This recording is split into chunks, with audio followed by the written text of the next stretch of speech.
no pressure. We're actually, it's running right now. Cool. Hi, friends. Thanks for doing this. Of course. It's nice to be here. Yeah. So tell me a little bit about yourself. Where are we actually? We're in your apartment? Yeah, we're in my apartment in Brooklyn, New York, in Carroll Gardens. We decided to do it here because I've got an office in the city, but I often work from my home too. It depends on the schedule that I have. Yeah. Okay, cool. And you're French and grew up in France? I'm French. I grew up in Hong Kong, New York, and Paris. Okay, cool. And I did my studies in the U.S. Stayed in the U.S. for work because opportunities tend to be a little bit better in the U.S. than in France. So I decided to, So how long ago did you come to the States? So I came when I was 13, and then I did finish my high school in Paris, and then came back for my studies in the U.S. Okay. Yeah, to the dismiss of my parents, or the despair of my parents. They were like, "Are you sure you want to go in the U.S.?" So all in all, it's been almost 19 years. 19 years? Yeah, actually, yeah. Oh my God. I thought you were going to say 10. No, yeah. 19 years? Yeah. You spend most of your life in the U.S. than in your own home country. Yeah, exactly. Okay, cool. Yeah. Wow. I know. And then in New York, where you live? In New York, it's 19 minus 4, so okay. Whatever that is. Yeah. 15? Yeah. Minus your 4 years of college. Exactly. Cool. So what do you do? Like, what do you do with your days? Like, what's your... So I started a branding and product innovation consultancy with a former colleague of mine a year and a half ago. So that's my main occupation, or my kind of breadwinning occupation. So we help big companies start new brands or define the products that they need to launch in the next few years. As well, I started a cooking blog with my mom a year ago. Very cool. Where I needed kind of a creative outlet. Where the job I do is creative, but it's also very strategic and a little stressful in terms of because we work with big companies and big clients. So I wanted something where I could be totally free to try things, to be more creative than I am on my current job. When did you start focusing on this creative outlet, which I want to hear more about? Like, when did you decide that this is something that you needed? So a year ago. So I started my business, the consulting business, a year and a half ago. Then 6 months within, I wanted to create more of a fulfilling life, and I saw that was really missing in my life. Because I went to art school, but now I do consulting. So I wanted something that was less business focused and more creative. And my mom's a super good cook, and I wanted to do a project with her. Oh, awesome. Because she had an accident, and I wanted to make sure that I did something as an adult with her before, parents' age and all that stuff. So she's a great cook. I didn't know how to cook at all. So I figured, let's do a project together around cooking, and I'll learn how to cook in the process. So wow. So where are you at now with this project? What is it called? It's called Allo Maman, What's Cooking? And so what is that in English? That would be like, hey mom, what's cooking? It's like a mix of French and English. Exactly. That's the whole point. I mean, it's a little long. Most people call it Allo Maman, but like, hey maman, it's kind of like you pick up the phone because of the long distance. Yeah. So she lives in Paris. I live in Brooklyn, and we basically do recipes from the same core ingredients. It's kind of like a mother-daughter cook-off. And it's basically a way to connect every day. It gives us like something to connect over every day on a daily basis, which you get to know your mom on a whole new level. Not only you talk to her more often, but you also work with her. We strategize on our Instagram strategy, and we get into fights sometimes about it. Really? Yeah, it's funny. So you feel like you've really reconnected with her over this? Yeah, it's less about reconnecting because I didn't feel like I was disconnected from her, but it was more like getting to know her as an adult, and it's changed the relationship that we have as adults too. I mean, really? Like now it's more of an adult, it's more of like a co-working relationship as opposed to a mother-daughter relationship. Do you feel like it's helped, like in like her, because you know how parents sometimes have trouble seeing their grown children as adults? Yeah. to see you Yeah, as more as probably. of an adult. Yeah, yeah. Maybe indirectly. Yeah, She no, won't that's actually say it. yeah, that's a good question. Yeah, yeah, probably for sure. Yeah, because she depends on me to do certain things like creating the blog and doing most of the technical stuff, and which usually the dependence relationship is the other way around. It's the daughter to mom. So yeah, maybe.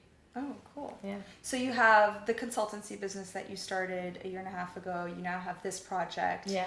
I don't know if you're like familiar with this term slasher. I feel like Yeah. it's like kind The of something millennial like, slasher. yeah, like what everyone has like different, like would you consider yourself, well, what do you consider yourself? Like if you had, I haven't checked your LinkedIn profile recently, like what do you put? Like do you call yourself an entrepreneur? Would you consider yourself a slasher? Like, yeah.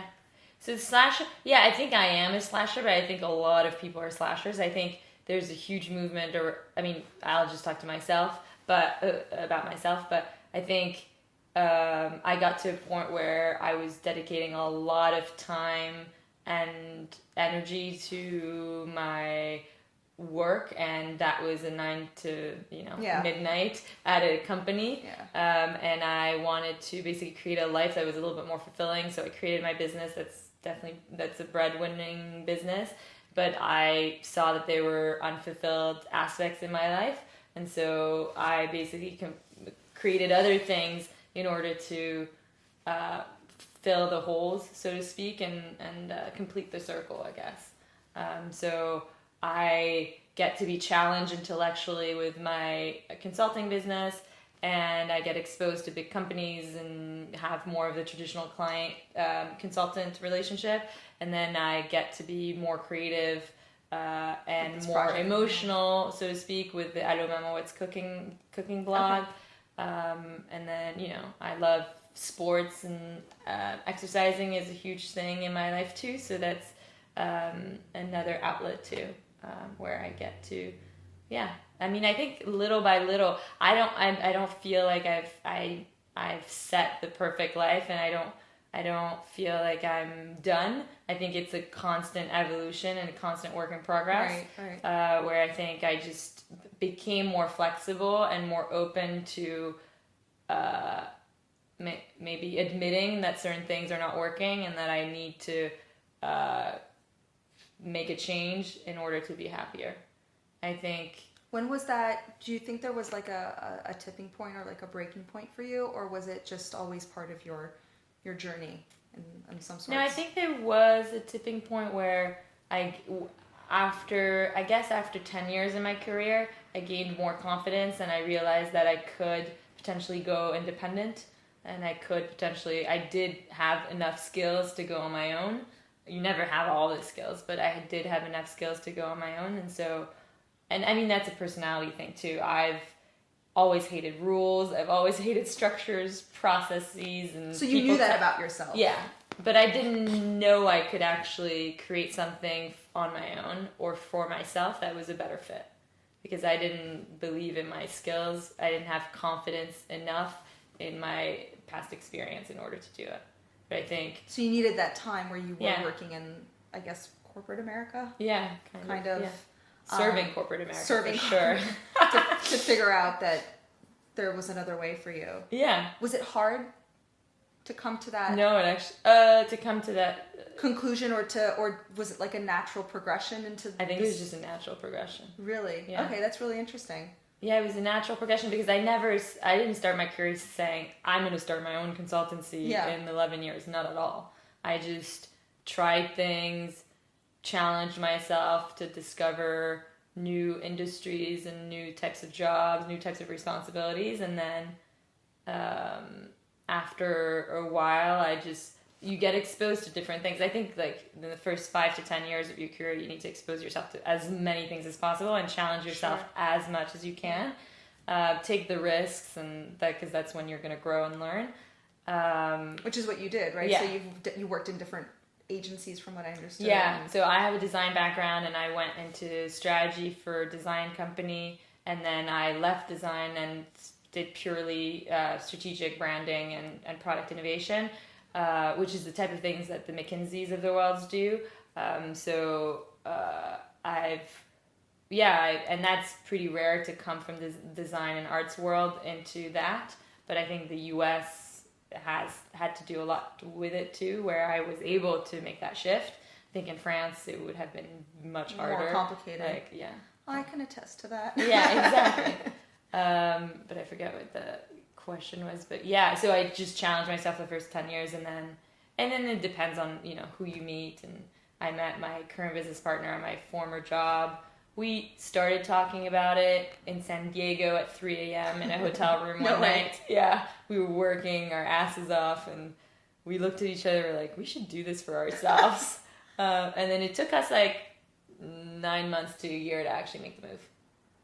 Okay, so in that process, there was did you ever have moments of doubt in that 9 months to a year where you? Yeah, for sure. I mean, we were discussing can we do it? Can we not? We discussed with a third person who potentially would have been a partner, but she didn't have the entrepreneurial vibe, or it wasn't like the fit, the chemistry wasn't there. I mean, the fit was there between us three, but she just wasn't willing to take the risk. So, which was fine. I mean, not everyone is willing to take a risk, and everyone is at different times in their lives, and so we said okay, and so then we started talking to potential clients and kind of talking to even going on job interviews with competitive consultancies to try to see how they were positioning themselves to kind of understand the competitive landscape a little better, and so after about 9 months to a year, we decided it was time, and it was perfect. Yeah, it's been. I don't have it. I've got wood here. Yeah, I'll knock on wood for you too. I mean, it looks amazing. I mean, your apartment in Brooklyn. So you have these. I mean, more than projects. You have your consultancy business. You have Allô Maman, What's Cooking, which started as a project, it's a full-time job. Exactly. So how are you? No, it's not a full-time job. How are you dedicating all of? How are you managing your days? How are you? Yeah, what's a typical day in the life of France Brunel? So what's nice is that there's no typical day, but basically when we have projects, the priority is on my projects. So right now we're starting 2 different projects with the consulting business, and so that's basically it's 80% is going to be dedicated on those projects. And then the 20% is dedicated on Allô Maman, What's Cooking, or investigating other ideas that I may have on the side. Because you often dedicate your time towards your money-making endeavors. And, I mean, we've got pressures from clients, deadlines, and, things we need to deliver, meetings for your primary source of income, I imagine. So you have to focus on where the money's coming in. Exactly. But eventually, do you want to take Allô Maman, What's Cooking to the next level, or you're waiting? I don't know. We'll see where it goes. I think for now it's more of a familial or family project, but that I'm prioritizing. I mean, we cook often, and we are on a schedule too. In order to build a following, you need to feed your blog every day, or a few times a week for sure. So I dedicate, 15 to 2 hours a day on Allô Maman, depending on what we're doing. Okay, cool. Yeah. Well, and so, I mean, it almost seems like everything is perfect, but so I always like to talk about the messy stuff. You nothing's perfect, for sure. Yeah, I'm just curious to know, what are, we always talk about the ups and downs of entrepreneurs. I mean, the ups and downs in everyone's lives, but entrepreneurs have it especially hard just because there's no consistency in their daily work lives. And so I'm just curious for you, having your own consultancy, building this project. I don't know if it's too soon to talk maybe about the third project. No, I could. But regardless, I'm curious to know what are those ups and downs about? Just kind of get to know what it is. I don't know if ups and downs of entrepreneurship, or ups and downs for you specifically. What are the hard times? What are the good times? I mean, I imagine that if you launch Allô Maman, What's Cooking, it's because, like you were saying earlier, you needed that creative outlet. So you needed that. Clearly, what you were doing as a brand consultant wasn't enough. Why wasn't it enough?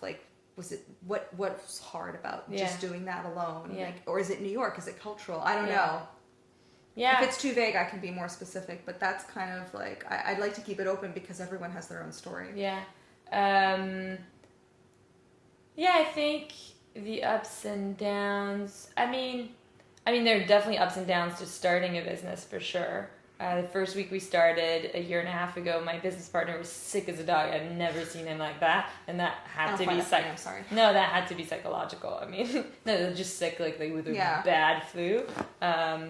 And then I was in my PJs until 4 p.m. every day, and I was like taking 2-hour lunch breaks watching TV, and I'm like, what system am I cheating? I'm cheating my own system. Like, what? Were you feeling guilty? Because I know that I've been starting to do my own thing, there are mornings where I don't do anything till like 1 p.m. and I feel so guilty for not getting out of bed and getting work done. But I don't know. Sorry. Yeah, no, I did. I did feel guilty. At first I didn't, but I was kind of in the mindset of like, as I was saying, I'm like cheating a system, or I'm like, but then there was no system to be cheated because I had left the company I was working for previously. So I think you feel guilty, but it's also at the beginning you feel a little lost of you don't know how to prioritize your time, what to do with your days, because people are like, well, you have the whole day free, it's awesome. It's like, but like sometimes you don't know what to do with your day because there's so much that you're just kind of paralyzed in front of your computer.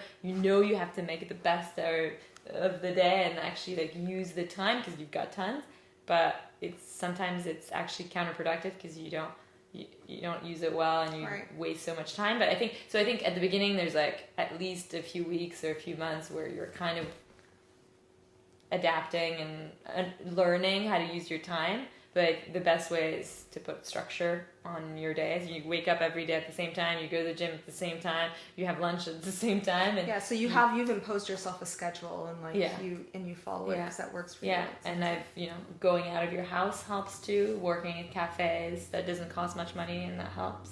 But in terms of the ups and downs, like after you've established a business, there's the hardships of winning business in my industry because we do service, but there's also the adaptation of working with your business partner, because when you set up a business you tend to talk about how you want to work together, but a few years in you forget to continue to talk about that, and so we've learned how to give each other feedback quite a bit in terms of how we deal with each other and how we deal with the workload and how we communicate with each other. And then another thing too is also checking in with your business partner to see, is this still something you want to do? What's in your mind? So to understand if you're at the same level with your business partner, because that's really important. One person might want to get married and have babies and work less, and one person might want to buy an apartment and work more to pay the mortgage. So it sounds like you're like constantly keeping yourselves in check. Yeah, exactly. Versus like having like a manager or HR person that's going to come in, or like like I remember my former world, like we'd go to seminars and have like conferences on like, how can we, be a better team and find techniques to, understanding who, like this all has to come from you. Yeah, for sure. And actually, that's an interesting point because I think 6 months ago I was not happy with how we were communicating with each other and how we were dividing the workload and stuff.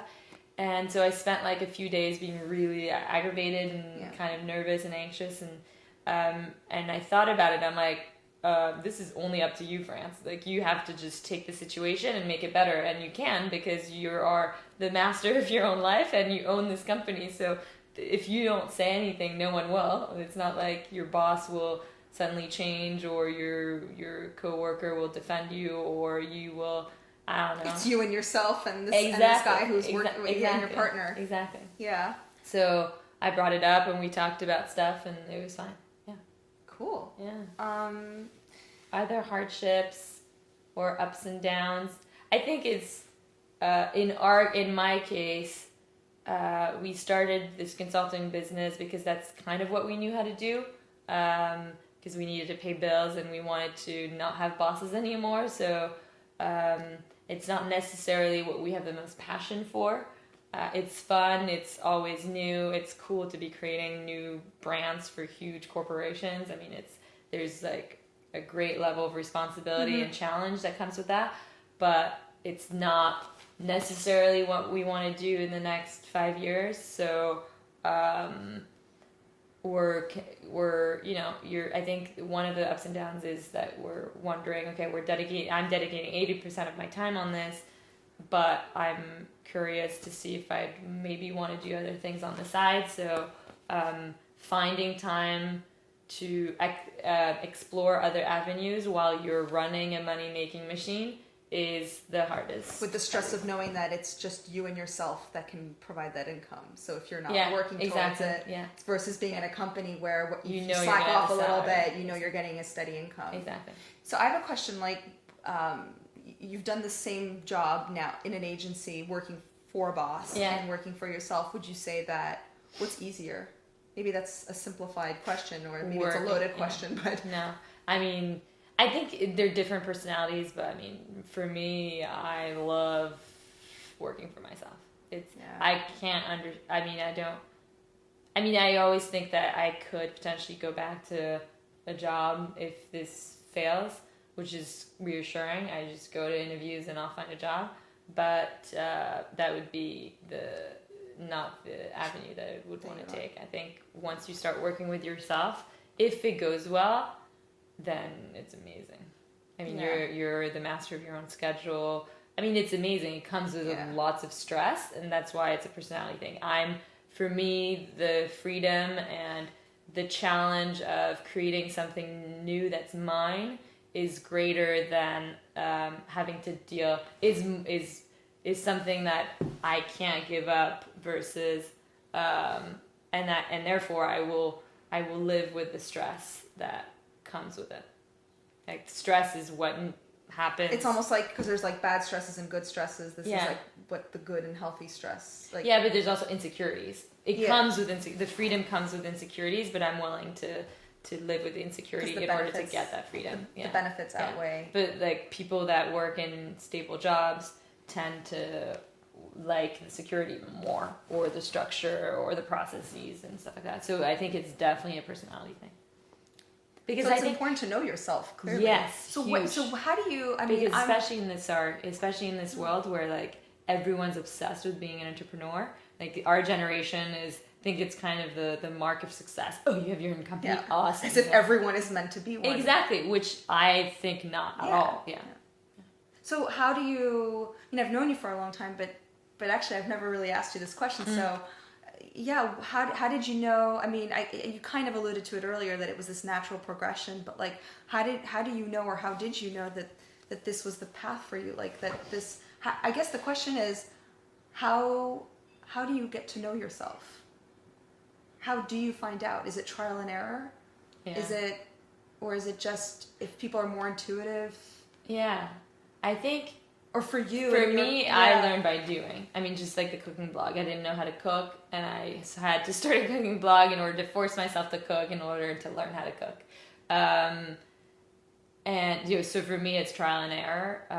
But you have a very positive mindset. Yeah. Too. No, you're kind of like a go-getter, but with an open mind. You feel like no.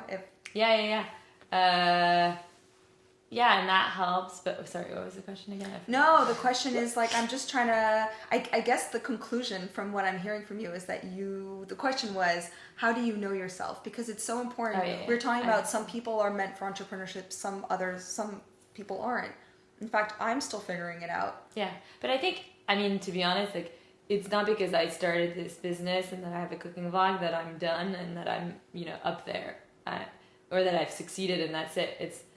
I always say that this business the consulting business is the beginning of my entrepreneurial life. So running this type of consulting service business is for me to learn what it's like to be on my own, what it's like to have the stress of the insecurities that come with owning a business, blah, blah. But ultimately, I would like to have not a service business, but a product business. So we're thinking of, we're exploring potentially of launching a lingerie brand. So that comes with manufacturing products, that comes with building a brand, that comes with running operations of a brand, which I know nothing of.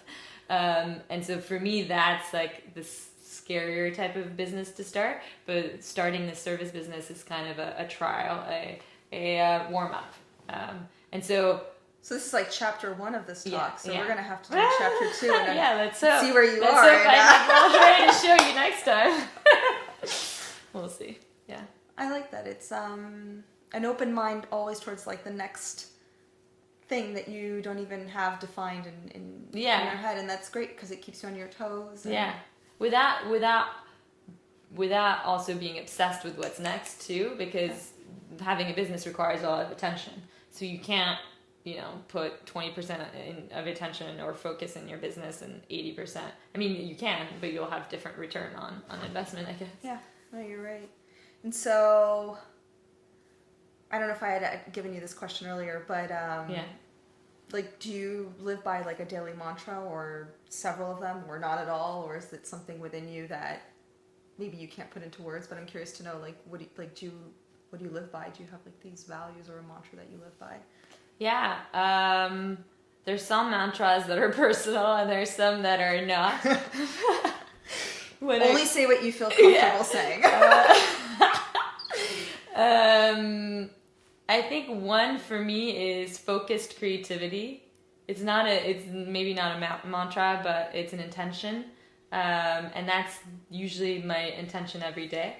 I start my day reminding myself that, because for me, focused creativity helps with being focused on tasks, but being opened enough to be creative and open to things that come naturally.